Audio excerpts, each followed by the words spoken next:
morning. I'm Tanika, and I'm here to formally introduce you guys to my new podcast, Connect by Vanitay, and to give you a little bit of insight as to why I started this podcast.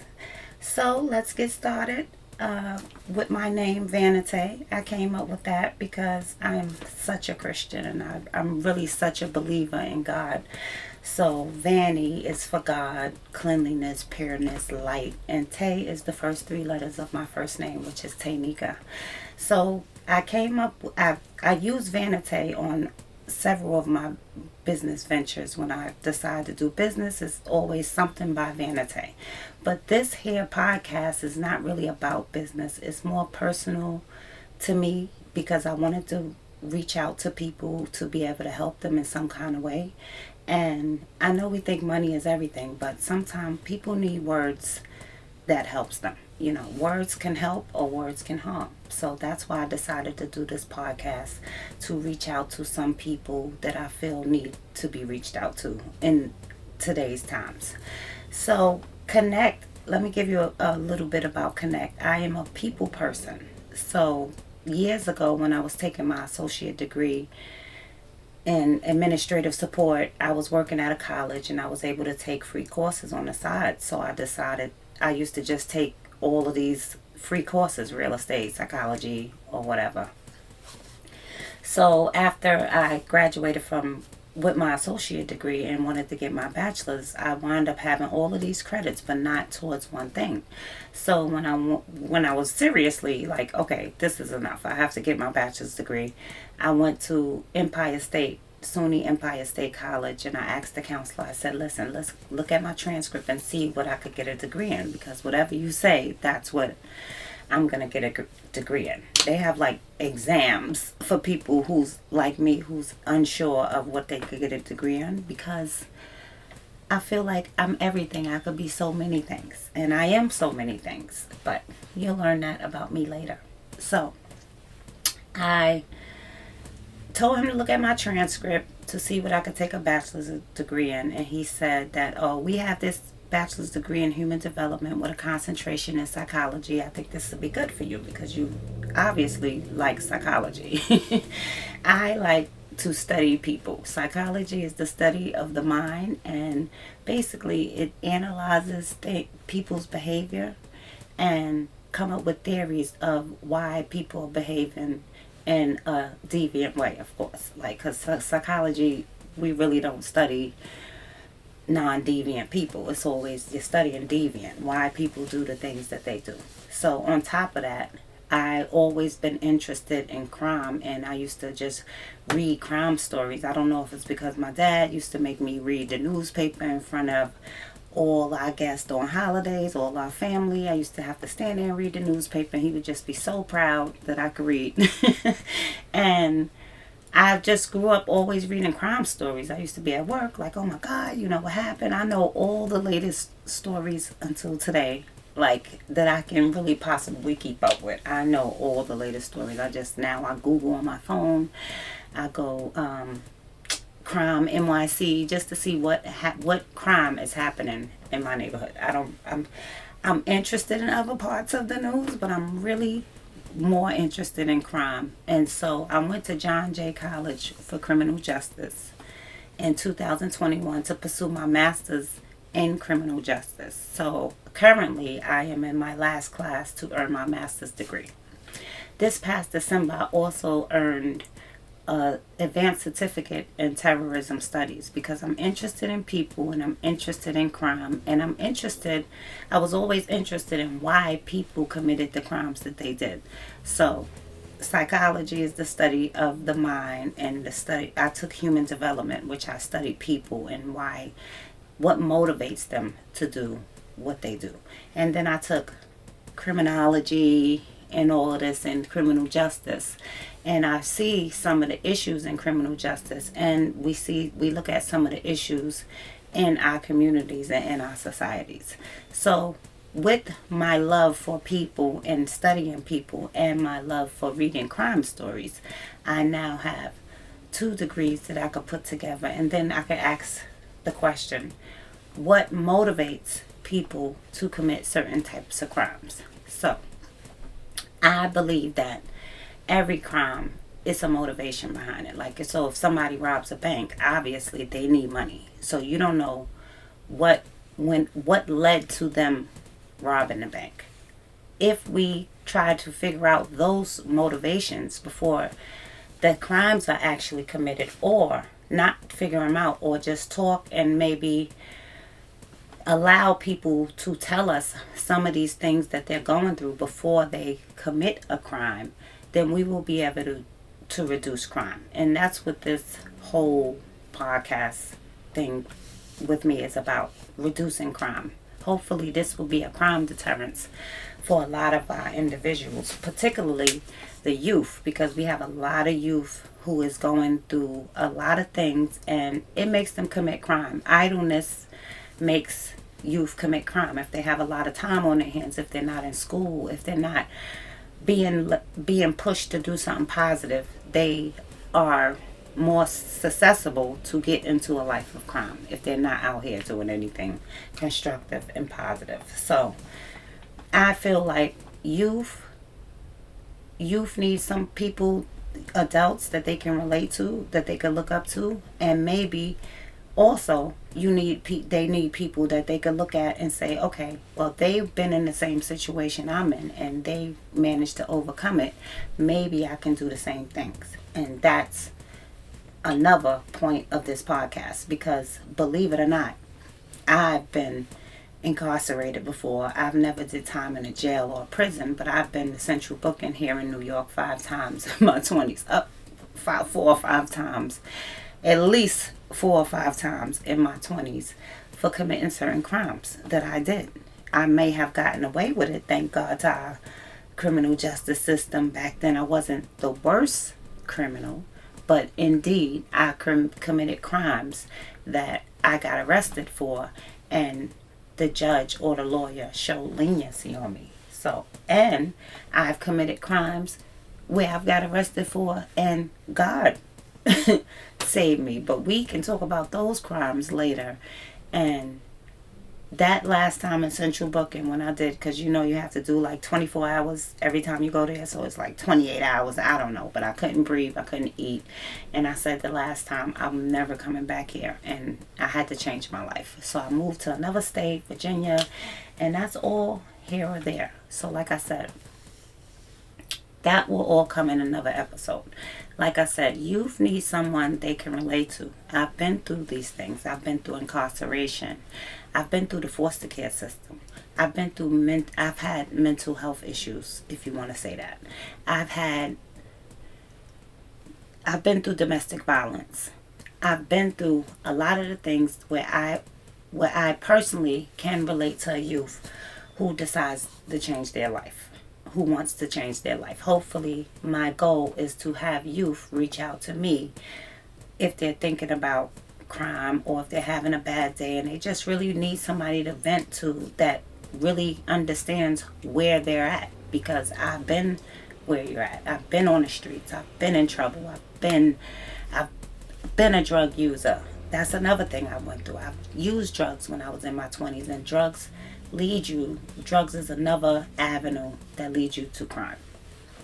So Kuhneck is basically reaching out to our young people out here in America, in New York, in the country, in the world, because right now we have youth in New York City with gun violence, and I heard Mayor Adams say it was 4,400 arrests for gun crimes.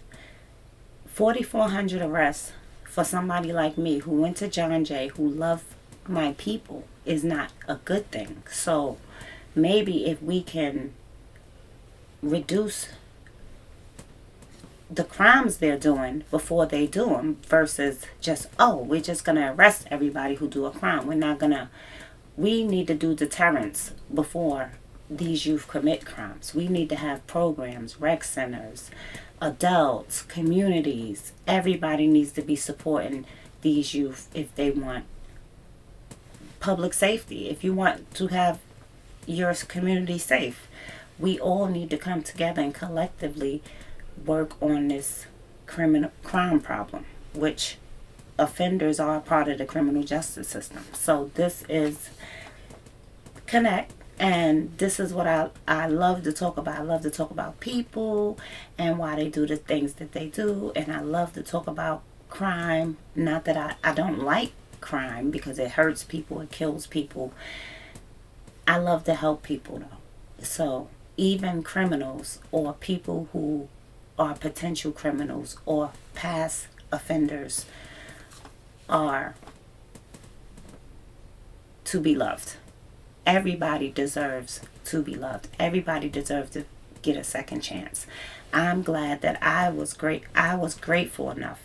I am so grateful that God gave me a second chance to change my life. I'm grateful that I don't have a felony on my record where it stopped me from getting jobs, because if you don't have your own business and you have a felony on your record, it's very hard to get a job, which is very hard to maintain a lifestyle if you don't have no money coming in. So it leads you, that's another avenue that leads you back to crime. If you don't have no legal money coming in, or no way to get any legal money, it could lead a person back to crime.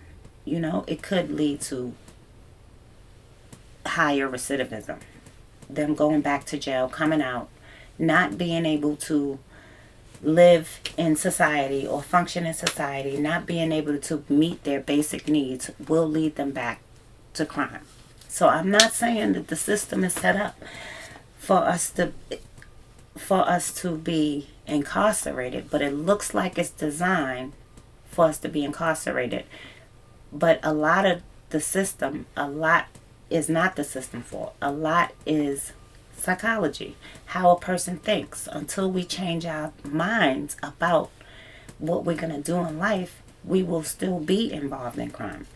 It took me that last 24 hours or 28 hours, and I think it was 28, because I keep saying 28 and I just always remember it was more than 24 hours in the new booking.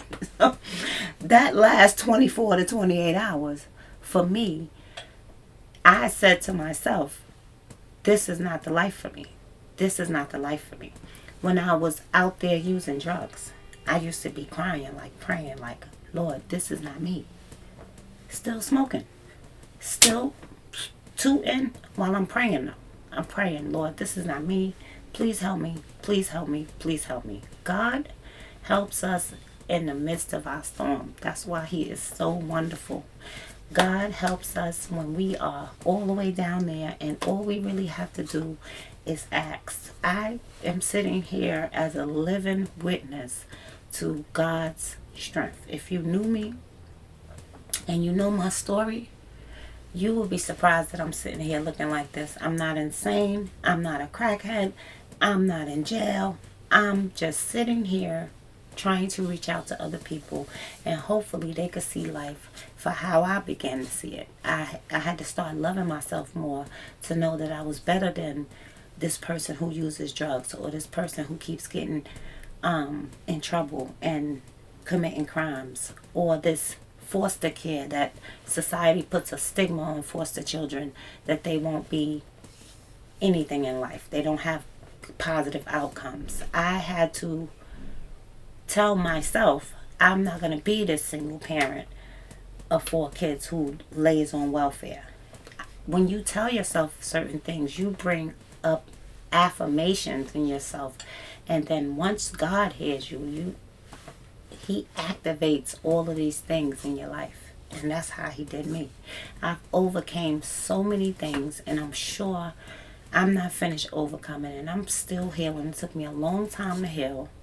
I feel like I'm still healing. I'm way further than I used to be, and it is time to give back. And this is my way of giving back to our community, helping to fight crime in our communities, helping our people stay out of the system, and hopefully deterring individuals who's home from ever going into the criminal justice system in a negative way. Unless you're going in the criminal justice system to go to school, and you go into school and then work in the criminal justice system, that's one thing. But to be in the criminal justice system as a criminal takes a whole revolving door, because even though I didn't get felonies, a lot of my, I used to work at different colleges doing federal student aid, and when I would go for the teaching certificates that you have to get registered by the state, that my past always came up, and it was kind of embarrassing. I'm working in this office and I'm making decent money, and I'm just like, thinking I'm cute, and then here comes this, oh, you can't get your teaching certificate because you have to get a disposition letter for this old misdemeanor charge that I have. So that is what being incarcerated does for you, and that's why I'm so focused on crime and how we can deter people from being involved in crime. And that, to me, is through talking, because everybody wants to be heard. People want to be listened to. They want to be connected with. They want to be understood. They want to be included. A lot of youth are joining terrorist organizations because through social media, because these social media outlets and these terrorist organizations are making our youth feel included. They're reaching out to them. They're bonding with these youth, and these youth are joining these terrorist organizations with the hopes of possibly dying for a cause, which is most of the time jihad. All I know is about God, and God would never allow a youth to hurt themselves and kill themselves for a cause, a religious cause. And that whole conversation with the terrorist organizations is for another episode. But my thing is that they are recruiting these youth through social media for these terrorist organizations. So I feel like if they can recruit youth for a negative cause, like to join a terrorist organization, we can start recruiting youth through social media to do more positive things, whatever we want them to do. If we want to start just talking to them, or we want to start an organization, the best way to reach people today in today's times is through social media. So this is how I feel like I can reach people, and hopefully one day they will start reaching out to me if they are feeling under the weather, or if they need somebody to reach out to, or if they're thinking about committing a violent crime or hurting somebody else or themselves. They can reach out to somebody who has been through some of the things they've been through, because I've been through foster care, incarceration, drug use, domestic violence. I've been through a lot of things that I probably didn't even mention on this episode, because this is just a small introduction of Tanika Baker and Connect by Vanitay. That's what this was. And my reasoning for it is what motivates people to do crime, particularly our youth. Hopefully I could deter some of you guys from doing crime. Women, we have a lot of power, and if we start using the power, we could help a lot of people. Women changes the game on a lot of things. So we love our men, but we need strong women who is going to really stand up and support us in this fight for life. We are fighting to stay alive these days. It's unsafe to go outside. We have a whole immigration thing going on. They're fighting for their life. They're fleeing their country. We have to save our youth, whether they're from here in New York City or Afghanistan, because nobody wants to see a bunch of miserable adults. We are out here to help the youth. All of adults have to help youth. I feel like as a parent of 4 children, if you allow your child to get in part of a terrorist organization, maybe you wasn't paying enough attention. Like the young man in Times Square who stabbed 3 NYPD officers was thinking about joining the Taliban. He probably was recruited through social media, and then every day they're just going at him with all of this information and all of this propaganda, and they're making him feel included. Whether it's a negative include, which it is, but they're still making him feel included in something. And that is what I mean by it's a psychology thing. It's not always the criminal justice system. It's the way people think that that has to change in order for crime to change, in order for the person to change. If you want a better life, then we have to reduce all of this crime. We have to reduce all of this crime in our neighborhoods. We have to feel safe going outside. We have to bring our youth back to being youth, playing basketball, cheerleading, young kids playing with toys, riding their bikes outside. We have to make it safe for our youth outside. We have to make it safe for our old people outside. When they decide to go outside, we need young people helping them, not beating them and terrorizing our grandmothers and our grandfathers outside. We need young people to stop beefing with their brothers and stop getting into arguments that lead to gunfire. We need to learn how to communicate with each other, and that's the gist of this. So we can learn how to talk, whether it's, and I know society, they want you to talk nice. Everything ain't nice. Sometimes when people say stuff, it's offensive. We have to learn how to talk, and we have to learn how to receive it just like we give it. I'm no saint. I get up every day and I meditate, but I'm no saint. We have to learn how to treat people. We have to learn how to talk to people, and we have to learn how to agree to disagree. And if we change our thoughts, we can possibly reduce crime together. We can save some of our youth. We don't want to wait till it's our youth before we start doing something. It's getting very bad out here. Even though I heard the mayor say today of New York City that the crime rate is going down with certain kind of crimes. Murders went down, which is very good. So that's what we're focused on, reducing crime so we can live long, happy, healthy lives like God intended us to do.